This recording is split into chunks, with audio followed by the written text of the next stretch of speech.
நம்மளுடைய முகம் வந்து பளபளப்பாக, அதே சமயத்தில நல்ல ஈரப்பசையோட வந்து இருக்கிறதுக்கும், முகத்தில சுருக்கங்கள் வந்து வராம தடுக்கிறதுக்கும், நான் சொல்லக்கூடிய இந்த தண்ணீர வந்து டெய்லி நம்ம காலையில வெறும் வயிற்றில எடுத்துக்கிட்டோம் அப்படின்னா, நம்மளுடைய தோல் நல்லா வந்து பளபளப்பா இருக்கும். ஸோ நம்ம 1 டீஸ்பூன் அளவுக்கு ஜீரகம், 1 டீஸ்பூன் அளவுக்கு வெந்தயம், 1 டீஸ்பூன் அளவுக்கு தனியா, இத வந்து நம்ம ஊற வச்சு காலையில வெறும் வயித்துல வந்து நம்ம எடுத்துக்கிட்டோம் அப்படின்னா, அந்த தண்ணீர் வந்து நம்ம குடல வந்து சுத்தம் பண்ணும். குடல் சுத்தம் ஆகுறதுனால நம்முடைய முகம் வந்து நல்லா பளபளப்பா இருக்கும். ஸோ இந்த தண்ணீர வந்து எப்படி தயாரிக்கணும் அப்படின்னா, இரவே வந்து நம்ம 1 டீஸ்பூன் அளவுக்கு ஜீரகம், 1 டீஸ்பூன் அளவுக்கு கொத்தமல்லி விதைகள், 1 டீஸ்பூன் அளவுக்கு வெந்தயம். இது 3யுமே வந்து ஒரு 500 எம்எல் தண்ணீர்ல வந்து நம்ம ஊற வச்சிடுறது நல்லது.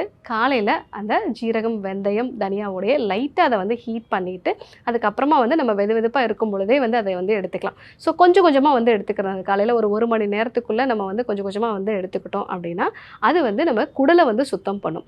ஏன்னா, நம்மளுடைய குடல் வந்து ஆரோக்கியமா இருந்தா தான் நம்மளுடைய முகம் வந்து பளபளப்பா இருக்கும். நிறைய பேருக்கு முகத்துல பருக்கள் உண்டாகிறதுக்கு செரிமான கோளாறுகள் தான் வந்து முதல் காரணமா இருக்கும். அதே மாதிரி ஹார்மோன் சம்பந்தமான பிரச்சனை இருக்கிறவங்களுக்கும் முகத்துல வந்து பருக்கள் வந்து உண்டாகும். ஸோ இந்த மாதிரியா முகத்துல பருக்கள் இருக்கிறவங்க வெந்தயம், ஜீரகம், கொத்தமல்லி இது 3மே சேர்த்து தண்ணீர் வந்து எடுத்துக்கும்போது, வெந்தயத்துல கரையக்கூடிய நார்ச்சத்துக்கள் வந்து இருக்கிறதுனால, இது மலச்சிக்கல் சம்பந்தமான பிரச்சனைகள் வராம தடுக்கும்.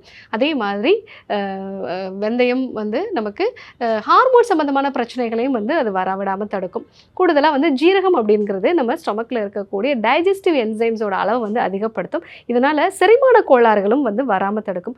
கொத்தமல்லி நம்ம உடம்புல வந்து தைராய்டு சம்பந்தமான பிரச்சனைகளோ, இல்ல பிசிஓடி மாதிரியான பிரச்சனைகளோ இருந்துச்சு அப்படின்னா, அதையும் வந்து சரி செய்யக்கூடிய ஒரு தன்மை இருக்கும். ஸோ அதனால வந்து நமக்கு ஹார்மோன் சம்பந்தமான பிரச்சனைகளால நமக்கு முகத்துல பருக்கள் உண்டாகக்கூடிய நபர்கள் கண்டிப்பாக காலை நேரங்கள்ல இந்த தண்ணீர் வந்து நம்ம எடுத்துக்கலாம்.